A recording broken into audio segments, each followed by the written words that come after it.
네, 오늘 하나님께서 저와 여러분들에게 주시는 말씀 마태복음 2장 1절에서 12절 말씀이죠. 생각이 항상 악한 사람, 악한 아기는 반드시 실패합니다. 이런 제목인데요. 말씀 증거될 때 우리 하나님의 은혜가 함께하길 원합니다. 한 주간 편안하셨지요? 네, 그래요. 지난주에는 더위가 막바지 기승을 부렸습니다. 그래서 열대야가 막 또 며칠 있어가지고 여기 여름이 다시 오나 그렇게 했는데 계절은 못 이기는 것 같아요. 어제 오늘은 또 이렇게 시원해가지고 전형적인 가을 날씨 같은 그런 느낌이 드는데 이제 여름도 마무리되고 가을이 왔잖아요. 또 이 가을도 얼마 지나면 또 겨울로 바뀌게 될 겁니다. 그러다 보면 또 한 살 더 먹겠죠. 세월 정신없이 흘러갑니다. 네, 이렇게 빠른 세월 속에서 어김없이 말이죠. 각 개개인들은 또 개인사들이 복잡하게 또 생기죠. 그리고 또 국가적으로도 많은 일들이 일어나는데 아마 세계적으로 우리나라처럼 역동적인 나라는 아마 없을 것입니다. 예, 어쨌든 간에 자고 나면 뉴스로 도배를 하니까 새로운 뉴스로 도배를 하니까 말이죠. 세상이 더 정신없이 돌아가는 것 같은데 이럴 때일수록 우리 믿음의 사람들은 특별한 생각을 가져야 되죠. 그래서 남은 자로 정신 차리고 남은 자로 끝까지 살아가야 됩니다. 그런 여러분 되시기 바라고요.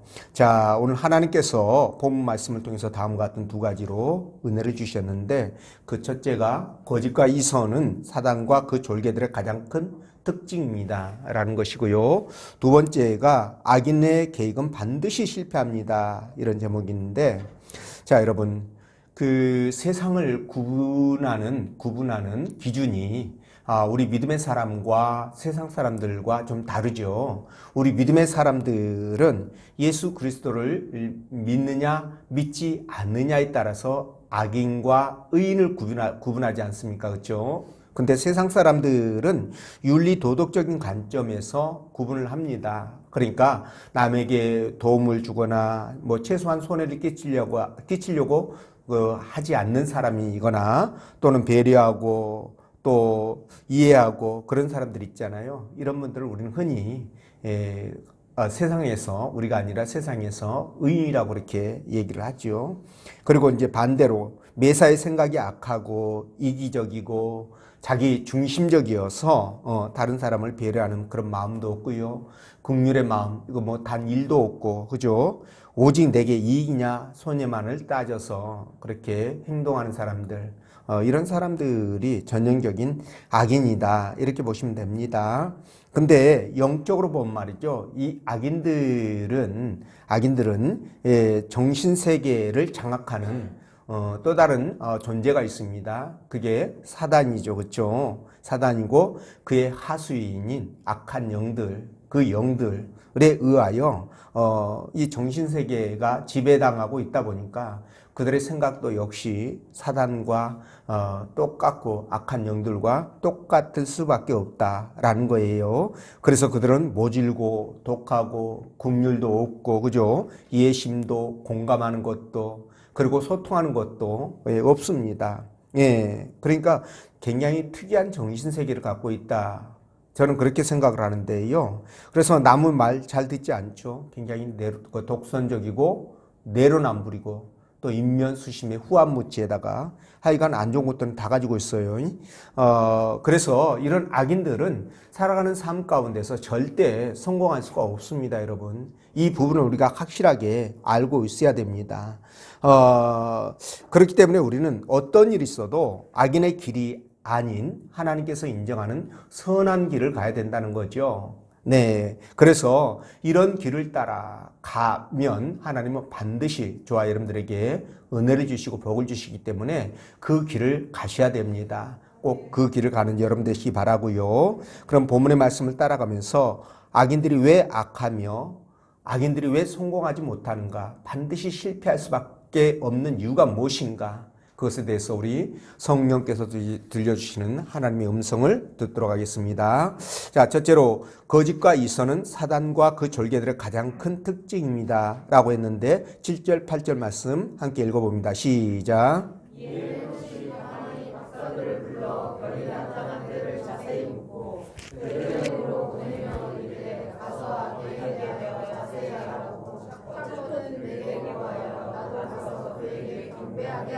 아멘. 자, 동방박사들이 예루살렘에 도착해서 유대인의 왕으로 나신 이가 어디 계시냐? 우리가 동방에서 그의 별을 보고 그에게 경배하러 왔노라. 이렇게 말하죠.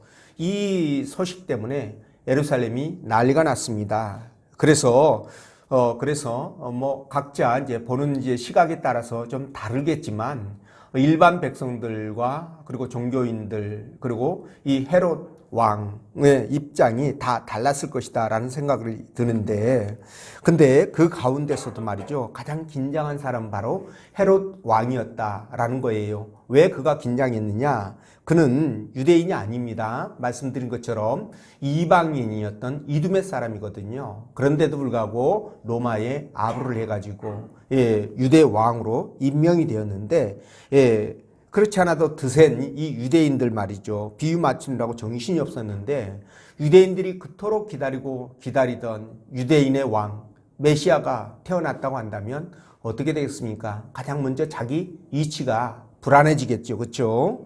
예, 그렇습니다. 그래서 이 헤롯이 대제사장을 비롯해 가지고 율법사라든가 서기관들 그리고 각 종파의 수장들을 불러 모아서 메시아가 어디에서 태어나느냐 이렇게 질문을 했고, 그 질문에 저들이 미가서 5장의 말씀을 들어서 베들레헴에서 태어난다라고 답변합니다. 자, 이 말을 들은 헤롯이 말이죠, 동방박사들을 불러가지고 베들레헴에 그 유대인의 왕이 태어났다고 하니까 너희들이 가서 찾아서 경배하고 그리고 나한테도 좀 알려달라 이렇게 이제 요청을 하죠. 자, 근데 말이죠, 헤롯이 말이죠, 왜 예수님이 태어난 곳을 알려달라고 그렇게 부탁을 했을까? 진짜 경배가 목적일까? 아니면 아기 예수님을 죽이려고 하는 의도를 갖고 있었을까? 라는 건데, 우리가 16절 말씀을 보면은요, 헤롯이 동방박사에게 속은 줄 알고 사람을 보내서 베들레헴에서 태어난 2살 미만의 아이들을 전부 다 죽인 것을 봤을 때 예수님의 그 탄생지를 알려달라고 한 것은 예수님에게 대한 경배가 아니라 바로 그를 죽이려고 하는 목적이었다는 것을 쉽게 알 수 있습니다. 그러니까 헤롯은 말이죠, 속으로는 유대인의 왕으로 오신 메시아를 살해할 음모를 품고 있었음에도 겉으로는 어떻게 했다고요? 아기 예수님께 경배하는 가장 경건한 사람인 척 이장의 탈을 쓰고 있었다라는 거예요. 그리고 아무것도 모르는 이 동방박사들을 도구로 이용하려고 했던 겁니다. 자, 이걸 볼 때 우리는 무엇을 알 수 있느냐? 아, 헤롯은 정말 교활하고 음흉한 자구나. 그죠? 거짓과 이손으로 똘똘 뭉쳐 있구나. 이걸 우리가 알 수가 있습니다. 근데 말이죠, 비단 이 헤롯뿐만이 아니에요. 사실 이 헤롯도 사단의 영역 가운데서 사단의 도구로 쓰임받고 있었지 않습니까? 그렇죠? 근데 마찬가지로 이 땅에 살아가고 있는 사람들 가운데서도요, 사단과 그의 악한 영들에게 조종을 당하고 쓰임받는 그런 악한 자들이 있다라는 거예요. 그러니까 이 자들은 3종 세트죠. 사단, 악한 영들에게 이용당하는 악한 자들. 이 3종 세트는 교활하고 음흉하고 거짓과 이손으로 가득 차 있다라는 것을 여러분들이 아시면 됩니다. 자, 그러니까 이것이 바로 헤롯의 모습이고 원수마귀의 모습이고 악한 자들의 모습이다라는 겁니다. 근데 우리 주님은 이걸 이미 알고 계셨습니다. 그래서 요한복음 8장에 있는 말씀을 통해서 주님이 사단에 대하여 뭐라고 말씀하시느냐? 그는 살인자요, 진리를 모르는 거짓의 아비다 라고 말씀하셨어요. 자, 살인자라고 한 이유는 뭘까요? 그렇습니다. 우리 영혼을 하나님께로부터 분리시켜 가지고 지옥으로 끌고 가지 않습니까? 사단이. 그렇죠? 예수를 믿지 못하게 만들어서 지옥으로 끌고 가가지고 영원한 지옥 속에서 고통당하며 살게끔 하니까 살인자예요. 그죠? 그리고 또 이 살인을 하는, 우리 영혼을 살인하는 가정 속에 그냥 맨정신으로 하지 않겠죠. 거짓과 이선을 동원해서 그렇게 이장을 하니까 그게 바로 거짓의 아비가 되는 겁니다. 이해가 되시죠? 자, 이런 이유 때문에 주님이 살인자다, 사단에 대해서, 악한 영들에 대해서, 또 거짓의 합이다, 이렇게까지 말씀을 하셨는데요. 그러니까 이 거짓이라는 것과 위선이라는 것은 같은 뿌리예요. 같은 뿌리에서 나온 뭐 비슷한 얘기입니다, 여러분. 자, 그런데 이 마귀의 핵심 본질이 뭐냐? 거짓이라는 거예요. 그러다 보니까 마귀의 조종을 받고 있는 이 악한 자들도 거짓이 그 몸의 본질이다 보니 입만 열면 뭐예요? 거짓을 남발하는 거죠. 그렇죠? 이렇게 되는 겁니다. 그래서 이런 사람들 참 감당하기 쉽지 않죠. 그렇죠? 예. 그래서 사람이 잘못하면 보통 용서를 구하는 게 정상이잖아요. 그렇죠?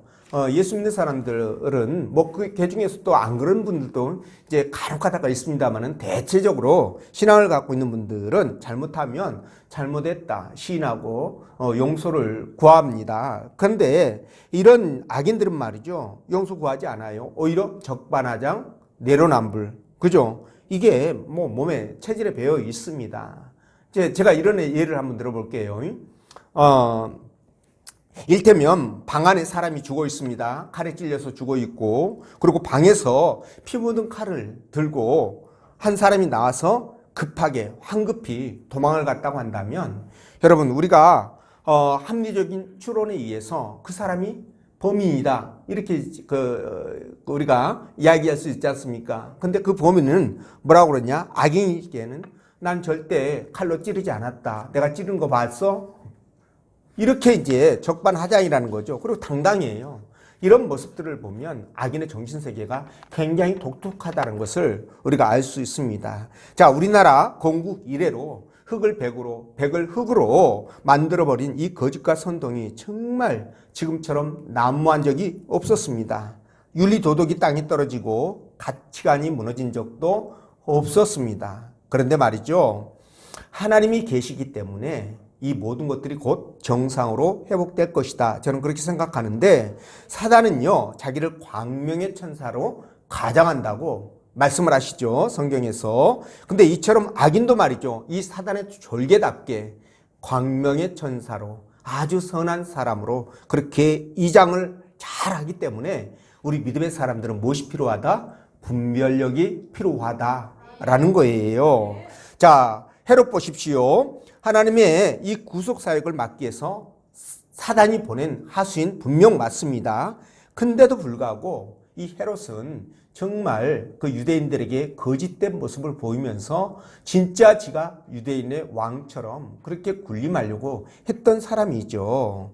자, 근데 우리 주님도 일찍이 이 세상에 거짓 선지자의 말세가 되면 거짓 선지자가 많이 나타날 것이다 라고 마태복음 24장에서 말씀을 하셨죠. 예, 그래서 실로 우리 주위에 교회를 혼란케 하는 이 사이비 이단들 있지 않습니까? 얘네들이 굉장히 창궐하고 있었죠. 지금도 그렇습니다. 그래서 이들은 기독교라는 간판을 걸고요, 그리고 성경을 앞세우면서 사람들의 호기심과 욕망을 부추겨가지고 그냥 지옥으로 그 영혼을 끌고 가고 있는데요.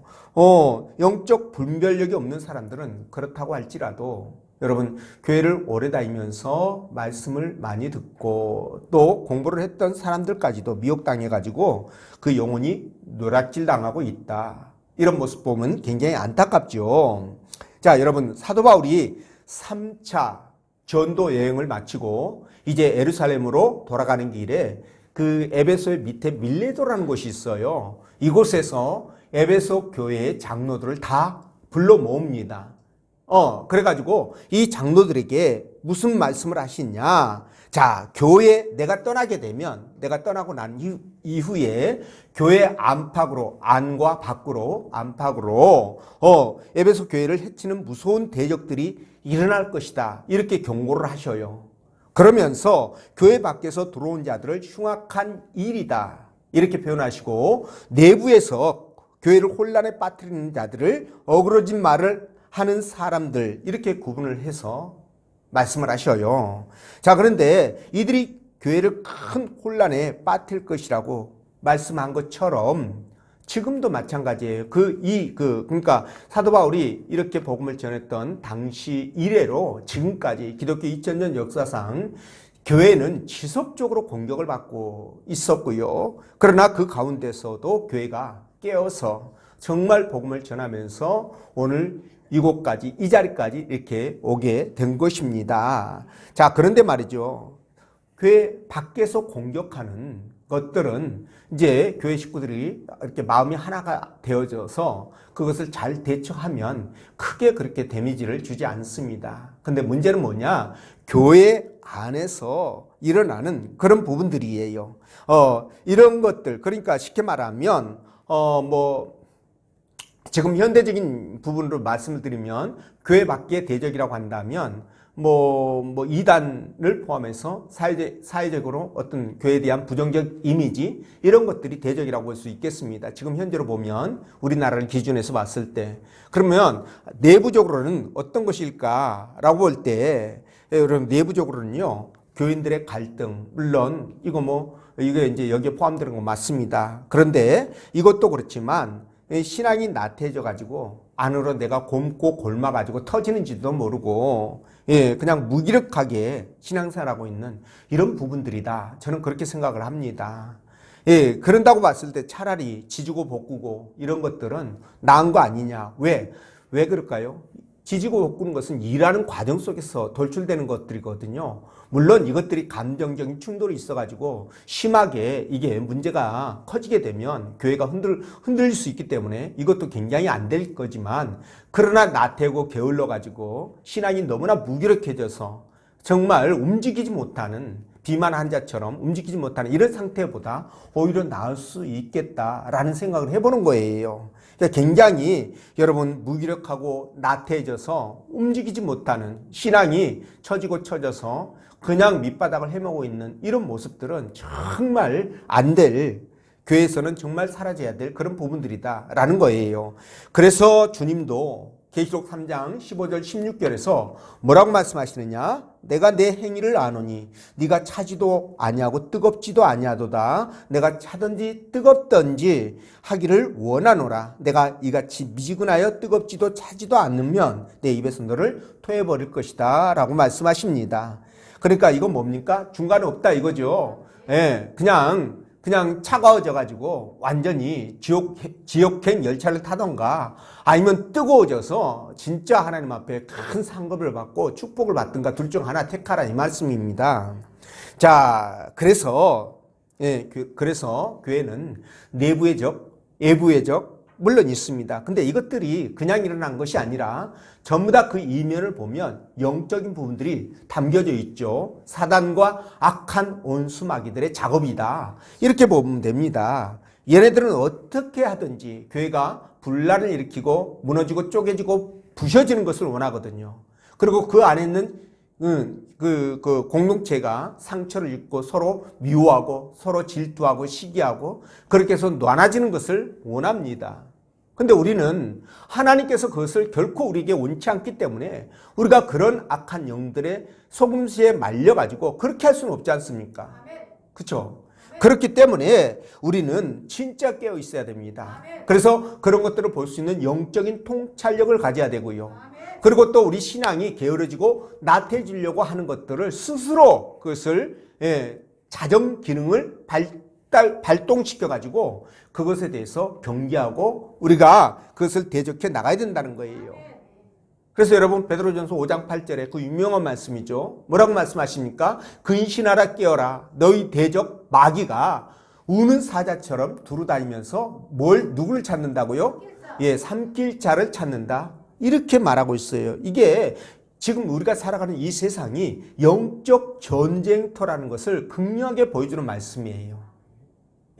그렇기 때문에 여러분들은 어떻게 하든 간에 이 악한 영들, 사단들, 그리고 그 지배 아래 있는 악한 자들에게 우리의 소중한 것들을 빼앗기지 않도록 진짜 경계해야 되고 우리가 지켜나가야 됩니다. 아울러 내면적으로 내 신앙이 무너지고 망가지고 약화돼서 그냥 밑바닥을 그냥 기리는 그런 신앙 상태가 되지 않도록 우리가 항상 경계심을 갖고 공동체 중심의 삶, 그리고 하나님의 말씀을 붙들고 기도하는 삶, 이런 것들이 필요하다는 거예요. 아멘.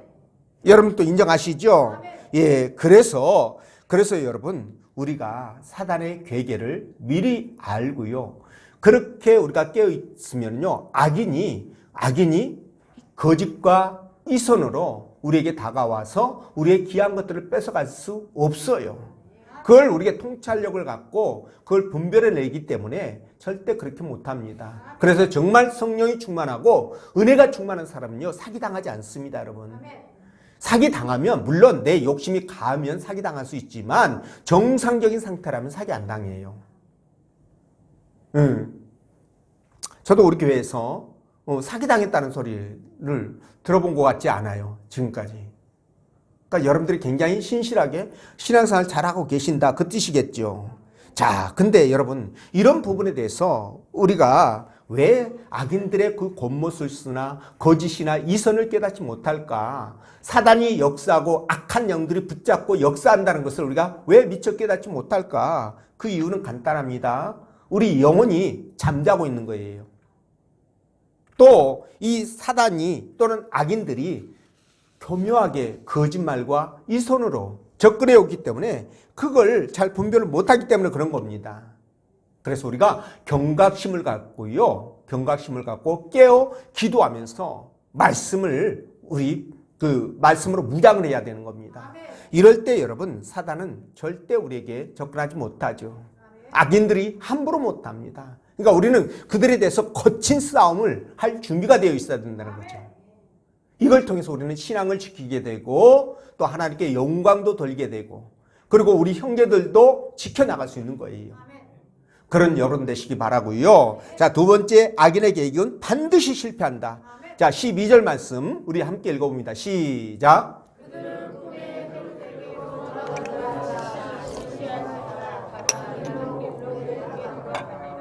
아멘. 자, 헤롯이 동방박사들에게 예수님을 만나면 자기에게 말해달라고 부탁하지 않습니까? 자, 아마도 동방박사들은 헤롯의 의도를 몰랐을 거예요. 그래서 예수님을 만나고 나서 실제로 헤롯에게 그 얘기를 전해주려고 생각했을 것으로 저는 그렇게 추측을 합니다. 왜냐하면 그들이 그런 마음을 갖지 않고 그냥 멀리 도망갈 생각을 했다면 하나님이 꿈에 나타나서 그들에게 지시할 이유가 없겠죠. 그렇죠? 예. 그래서 그렇게 했는데, 그러니까 이런 얘기들을 동방박사에게 전하고 동방박사들이 그것도 모르고 막 좋다고 해 베들레헴으로 내려가고 이런 과정 속에서 헤롯은 야, 내 은밀한 계획이 성공을 거두고 있구나. 아싸라비야! 막 이러면서 좋아했을지 모르겠어요. 그렇죠? 자, 근데 말이죠. 헤롯은 이때까지만 해도 그런 마음을 갖고 좋아했을지 모르겠지만 하나님께서 그것을 용납하시지 않지 않겠습니까? 그렇죠? 예, 그렇습니다. 근데 만약에 이 동방박사들이 하나님의 지시를 받지 못했거나, 그죠? 지시를 받았음에도 불구하고 그걸 대수롭게 않게 생각하고 헤로드에게 가서 그 얘기를 전했다면 어떻게 됐을까요? 상당히 예수님의 목숨이 경각에 달린 그럴 위험에 처할 수도 있겠다. 물론 우리 하나님은 전지전능하신 분이기 때문에 분명히 플랜 B를 가동시켜 가지고 그럴 일을 없게끔 만드시겠지만서도 어쨌든 당시 상황이 매우 심각했을 것으로 그렇게 추측이 됩니다. 자, 여러분, 하나님께서 유대인의 왕으로 오신 그리스도를 죽이려고 하는 이 헤롯의 계획을 무산시키지 않습니까? 그렇죠? 다른 길로 가게끔 인도함으로 말미암아 무산을 시켰는데, 자, 여러분, 우리는 이걸 통해서 굉장히 중요한 것을 깨닫게 됩니다. 자, 그게 뭐냐면, 자, 악인은 절대로 그들의 계획대로 성공할 수가 없다. 그들은 반드시 실패한다라는 거예요. 꼭 기억하십시오. 자, 악인들이 아무리 신중하게 계획하고 조작을 누구도 이 정도면 알아채지 못할 것이다. 자신만만하더라도 절대 그렇게 되지 않는다는 거예요. 여러분, 왜 그러냐면 하나님께서 그것을 용납하시지 않기 때문에 그렇습니다. 예. 그러니까 물론 악인들이 계획한 것이 성공합니다. 또 그것 때문에 호의호식하고 잘 먹고 잘 사는 것처럼 보일 수도 있어요. 그러나 성경은요, 그 끝이 항상 실패로 끝난다, 이렇게 말씀하셔요. 자, 여러분, 시편 21편 11절 보면 대저 저희는 너를 헤아려 하여 음모를 꾸몄으나 이를 이룬다, 못 이룬다? 못 이룬다. 이루지 못한다 라고 못을 받고 있습니다. 그러니까 악인이 아무리 좋은 계획을 세워도 절대로 그 계획대로 되지 않는다. 그 뜻 아니겠습니까? 그렇죠? 자, 여러분, 우리가 흔히 인생사 세옹지마 뭐 이런 말 많이 쓰죠. 근데 저도 그렇고 여러분들도 그렇고 이 말 쓸 때 이 말이 도대체 무슨 뜻인가 알지 못하고 쓰는 경우가 아마 많이 있었을 거예요. 근데 이 말이 어디에서 유래가 됐냐면 중국 고전 해남자라는 곳에서 유래가 된 거거든요. 근데 이 세나라하고 호나라라는 두 나라가 있는데 그 변방에 한 노인이 살고 있었습니다. 근데 이 노인 말이죠. 어느 날 키우던 말이 도망을 가버렸네. 그 호나라로, 이웃나라로 도망을 가버렸어요. 그러니까 이웃들이 찾아와가지고 아이고 그 귀한 말이 도망가서 어떻게 해요? 너무 안 돼서 어떻게 해요? 막 이러니까 이 노인이 뭐라 그러냐면 이렇게 말을 합니다.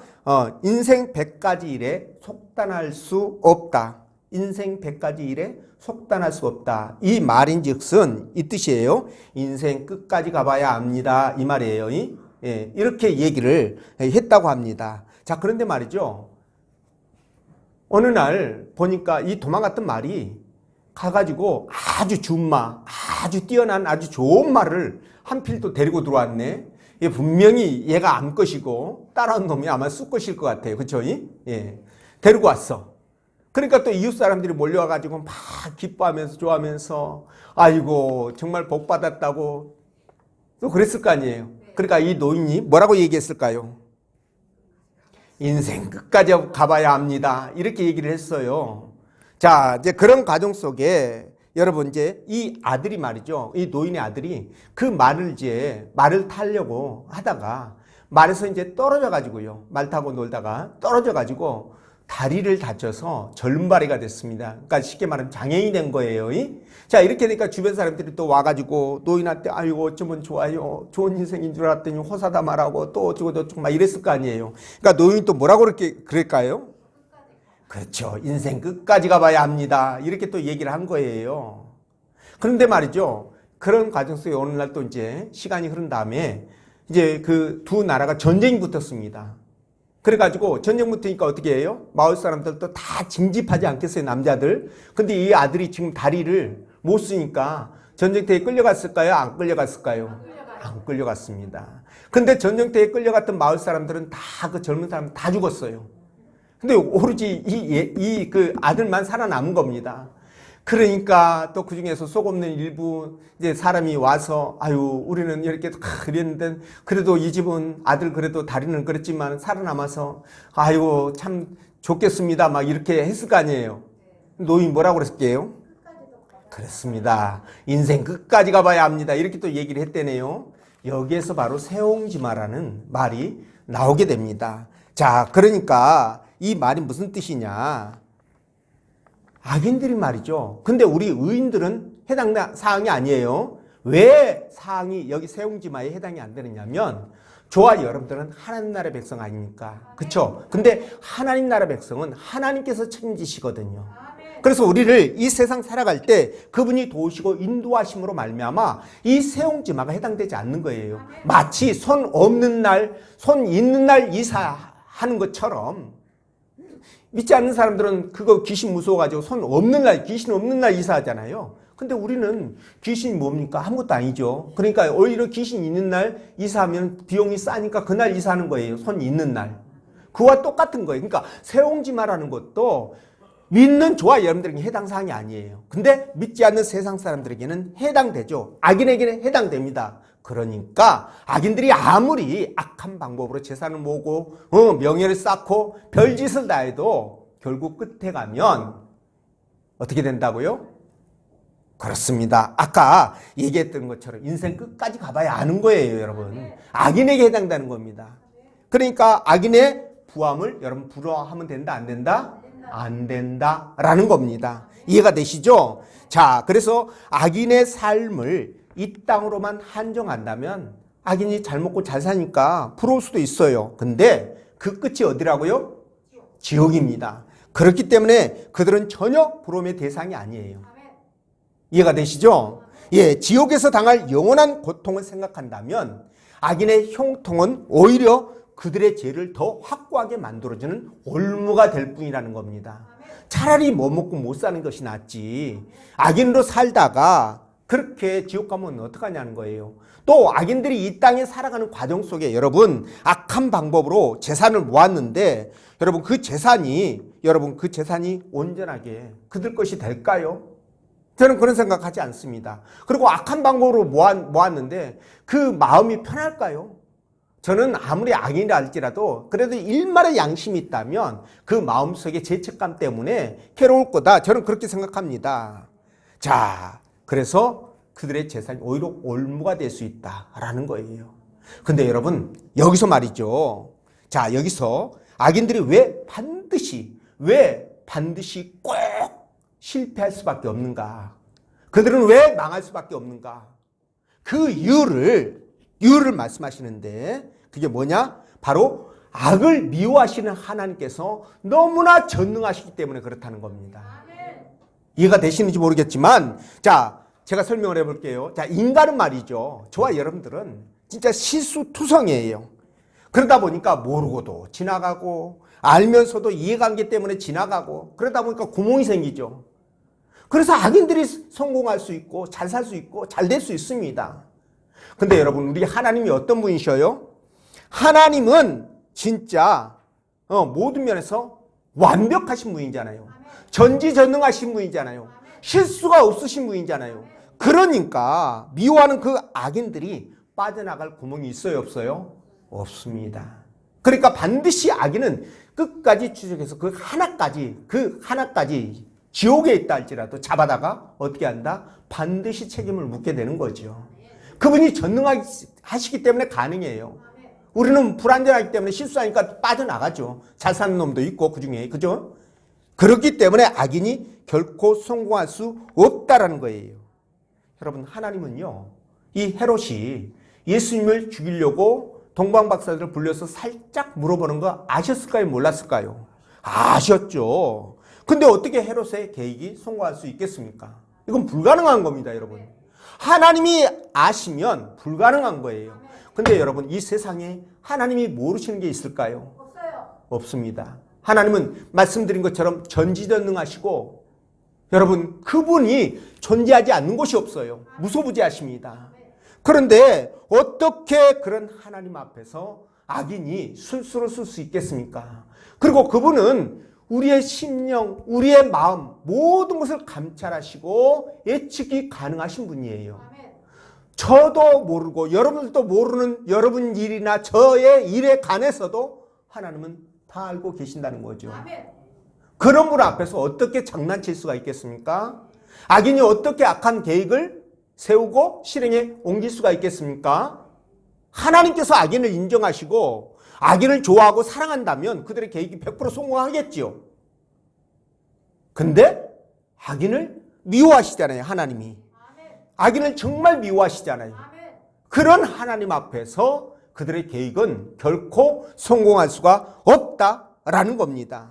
자, 그래서 시편 7편 9절에서 뭐라고 말씀하시느냐? 악인의 악을 끊고 의인을 세우소서. 의로우신 하나님이 사람의 심장을 감찰하시나니. 와, 진짜 떨리네요. 떨립니다. 그죠? 예. 저 말씀과 이게 조금 차이가 있는 것은 여러분 이거는 이제 개역 한글이고 저건 개역 개정이에요. 그거 차이입니다. 저런 좋은 말씀들을 읽어보면 악인의 악을 끊고 의인을 세우소서 의로우신 하나님이 사람의 마음과 양심을 감찰하시나이다. 이게 더 확실하네요. 그렇죠? 예, 이렇기 때문에 여러분 악인은요 절대 승할 수가 없어요. 악인은 절대 그 계획을 성공시킬 수가 없습니다. 말씀드린 것처럼 일시적으로 성공하는 것처럼 보일 수 있고요. 잘 나가는 것처럼 보일 수 있어요. 그러나 그 끝은 정해져 있다. 인생 새옹지마다, 그죠? 우리에게는 해당되지 않는 새옹지마가 그들에게는 해당이 된다는 거예요. 여러분 그래서 악인들이 잘 나가고 잘 되는 거 여러분 그거 보면서 기죽지 마십시오. 그리고 불안해하지도 말고요. 두려워하지도 마십시오. 악인이 일시적으로 성공을 해가지고 잘내고 잘 나가니까 나를 핍박하고 막 그러니까요. 예, 뭐 일시적으로 뭐 낙심할 수도 있을 수 있어요. 그렇지만 끝에 가서는 반드시 악인은 망하게 된다. 네. 그리고 하나님께서 우리에게 승리를 가져다 주신다. 이 부분만 여러분들이 생각하시면 됩니다. 그러니까 여러분들이 범사에 악인들을 만나거든 그 악인들에 대해서 너 그래봤자 하루살이야. 그죠? 예, 그래봤자 하루살이야. 너 아무리 발버둥 쳐봐야 네 인생 정해져 있어. 간단해. 이렇게 생각하시면 돼요. 그러면 여러분들 이길 수 있고 힘이 납니다. 그렇게 생각하지 않으면 절망하고 낙심하죠. 우리 그럴 이유가 없어요. 우리 믿음의 사람이잖아요. 하나님 앞에 맡기면 그분이 정리하실 텐데 왜 우리가 그럴 마음을 가집니까? 그럴 이유가 없습니다. 그래서 저와 여러분들은 그냥 항상 아버지 은혜 안에서 기쁨으로 감사함으로 살아가시면 돼요. 나머지는 하나님께서 처리하시고 해결하신다. 그죠? 그러니까 두려워하지 말고 날마다 감사하면서 기쁨으로 살아가는 여러분 되시길 주의 이름으로 축원드립니다. 기도합니다.